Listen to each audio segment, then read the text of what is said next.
জমিনে বিরাজমান থাকবো, ততদিন পর্যন্ত কালিমাতুশ শাহাদা চূড়ান্তভাবে উড়ানোর স্বপ্ন আমাদের থাকবে। এই বাংলাদেশকে সফল বিপ্লবের মাধ্যমে এই দেশের সঠিক ঠিকানায়, সঠিক আশ্রয়ে পৌঁছে দেওয়ার আগ পর্যন্ত আমার আপনার সংগ্রাম বন্ধ হবে না। আর সেই সঠিক আশ্রয়ের নামই হচ্ছে ইসলাম। বলে সুবহানাল্লাহ। 24-এর একটা আন্দোলন হয়েছে, গণ আন্দোলন, গণ বিস্ফোরণ, গণ অভ্যুত্থান সব বলতে পারেন, বিপ্লব বলতে পারবেন না। বিপ্লব তখন হয় যখন সুনির্দিষ্ট লক্ষ্য বাস্তবায়নের জন্য, সুনির্দিষ্ট ইজম বা মতবাদ বা আদর্শকে প্রতিষ্ঠা করার জন্য চলমান অচল আদর্শকে পতন ঘটানো হয়, সেটা হচ্ছে বিপ্লব। কিন্তু আমাদের যেটা হয়েছে, এক জালিমকে নামানোর জন্য মজলুমরা আন্দোলন করেছে। এটার মধ্যে সুনির্দিষ্ট লক্ষ্য ছিল না, যে জন্য 1.5 বছর পার হয়ে গেছে, এখনো লক্ষ্য ঠিক করা যাচ্ছে না। এটা বিপ্লব নয়, এটা গণ অভ্যুত্থান। বিপ্লব এখনো বাকি আছে। বাংলাদেশের পাড়ায় মহল্লায়, গ্রামে গঞ্জে, ঘরে ঘরে উঠে আসা ইসলামী তরুণরা যখন ইসলাম কায়েমের উদ্দেশ্যে ইসলাম বিরোধী শক্তিকে টেনে হিঁচড়ে নামিয়ে ইসলাম প্রতিষ্ঠা করবে, সেদিন হবে বিপ্লব, সফল বিপ্লব, গণ বিপ্লব। ঠিক কিনা জোরে বলে? সেই বিপ্লবের পথে জীবন কুরবান করার জন্য কারা আসলেই অন্তর থেকে প্রস্তুত হয়ে আছেন? হাত তোলেন। লিল্লাহি তাকবীর, লিল্লাহি তাকবীর।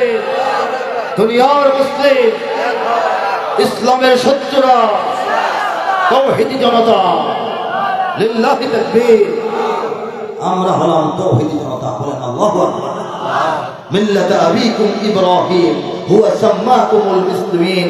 আল্লাহ বলতেছেন, তোমাদের চিন্তা, তোমাদের চেতনা, তোমাদের উপলব্ধি, তোমাদের অনুভূতি, তোমাদের আদর্শ, তোমাদের লক্ষ্য, তোমাদের দর্শন, তোমাদের জ্ঞান, তোমাদের বিশ্বাসের পিতা হচ্ছে ইব্রাহিম। তাকে বানায় দিলাম, আর সে তোমাদের নাম রেখেছে মুসলিমিন। বলেন সুবহানাল্লাহ। সেই ইব্রাহিম আলাইহিস সালাম, আল্লাহ তাকে বলেন একাই একটি জাতি, ইব্রাহিম একটি উম্মাহ, একটি জাতি। বলেন সুবহানাল্লাহ। একজন মানুষ একটা জাতি কিভাবে হয়? ইব্রাহিম আলাইহিস সালামের যুগে পৃথিবীব্যাপী যতগুলি মানুষ ছিল, সবাই সাপের পূজা, ব্যাঙের পূজা, মাছের পূজা, গাছের পূজা, চন্দ্র সূর্য গ্রহ নক্ষত্র, আগুন, শয়তান, জিন, পরী, ভূত, বান্দর এবং কি বলে এই মূর্তির পূজা করত, যা যাকে পাথর পূজা।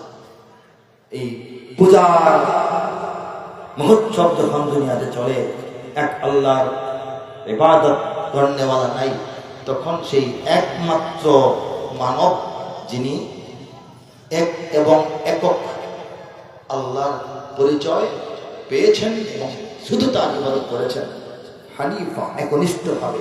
এই জন্য ইব্রাহিম আলাইহিস সালাম সেই জমানায় একা একটা জাতি, অন্যরা বাকিরা এক জাতি, আর তিনি একা এক জাতি বলেছেন। এই যে পার্থক্যটা হয়েছিল, পার্থক্যটা যে কারণে হয়েছিল সেটা ছিল ওয়াহদানিয়াত, তাওহীদ ভিত্তিক পার্থক্য। আর আমরা তার সন্তান, এই জন্যই আমাদেরকে তাকে আমাদের পিতা বলা হয়েছে। বলেন আল্লাহু আকবার।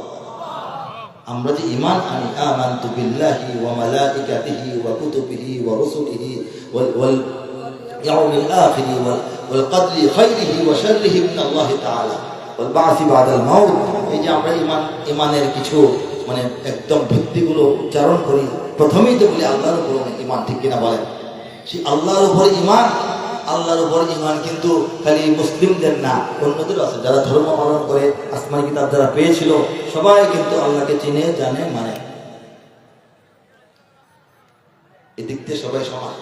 বুঝতে পারছেন? খ্রিস্টানরা আল্লাহকে চিনে। ঈসা আলাইহিস সালামকে কার পুত্র বলে? তারা কার পুত্র বলে? তাহলে আল্লাহ চিনে না? চিনে কিনা বলে? মক্কার মুশরিকরা কাবা ঘরকে কার ঘর বলতো? আবু জাহেলের ঘর বলতো। কি বলতো? তারা আল্লাহকে চিনে না? চিনে কিনা বলেন? সবাই। আল্লাহ হচ্ছেন রব। রব অর্থ প্রতিপালক, অপূর্ণাঙ্গ অর্থ। বাংলা ভাষায় আরবির শব্দ তর্জমা হয় না। রব তিনি, যিনি সৃষ্টিও করেছেন, লালন পালন করেন, রিজিক নির্ধারণ করেন, রিজিক বন্টন করেন, রিজিক নিয়ন্ত্রণ করেন, রিজিকের হিসাব গ্রহণ করবেন, সমস্ত প্যাকেজটা যিনি সামলান, তিনি হচ্ছেন রব। প্রতিপালক তো একটা, রবের 7টা 8টা তর্জমা মিলে রব হয়। আল্লাহকে রব হিসেবে অনেক ধর্মের মানুষেরা মানে, যারা নাকি নাস্তিক নয়, আস্তিক, প্রভুতে বিশ্বাসী করে, আল্লাহকে চেনে, বিভিন্ন নবীর উম্মত ছিল তারা মানে। কিন্তু এই আল্লাহর উপর ঈমানের আরেকটা উচ্চ স্তর হচ্ছে আল্লাহকে ইলাহ হিসেবে মানা, আল্লাহর উপাসনা করা। এটা সবাই করে না, কিছু করে কিছু করে না, বুঝতে পারছেন? এই যে ইলাহ হিসেবে মানা, আল্লাহকে উপাস্য, তারই ইবাদত করতে হবে, এই জায়গায় এসে সমর্থকের সংখ্যা কমে গেছে, সমর্থকের সংখ্যা কমে গেছে, কমে আসছে। আমরা তো করি, আরো কিছু মানুষ আল্লাহর ইবাদত করে। মক্কার কুরাইশরাও আল্লাহর ইবাদত করত, সঙ্গে আরো অনেক দেবদেবীরও ইবাদত করতে পারেন, নাউযুবিল্লাহ।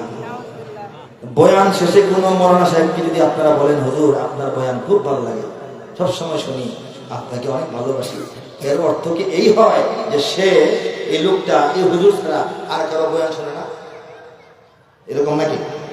হুজুর আপনার বয়ান খুব ভালো লাগে, সব মাহফিলে যাই শুনি, এর মানে কি সে অন্য কোনো মানুষের ওয়াজ শোনে না, অন্য কোনো আলেমকে ভালোবাসে না?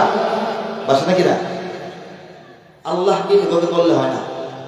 আল্লাহকে বলতে হয়, কে বলি আপনাকে ভালোবাসি, কে বলি আপনার ইবাদত করি, কে বলি আপনার কাছে সাহায্য চাই, বলেন সুবহানাল্লাহ। অন্য কারো কাছে চাই না। এই জায়গায় এসে মুসলমানরা পৃথক হয়ে গেছে, বিশ্বের অন্য মানুষ পৃথক হয়ে গেছে, যারা ইসলামের ছায়া তলে আসে না। আল্লাহর রুবুবিয়ত আমরাও মানি, অনেকেই মানে, আল্লাহর উলুহিয়ত আমরাও মানি, অনেকেই মানে, আল্লাহর ওয়াহদানিয়তের জায়গায় এসে এই মক্কার কুরাইশরা সাহাবায়ে কেরাম আজমাইনের মধ্যে পার্থক্য হয়ে যায়। বলেন আল্লাহু আকবার। আপনারা জানেন খুব ভালো করে, আবু জাহেল যখন বদর যুদ্ধের দিকে যায়, তখন কাবার গিলাফ ধরে সে কান্নাকাটি করে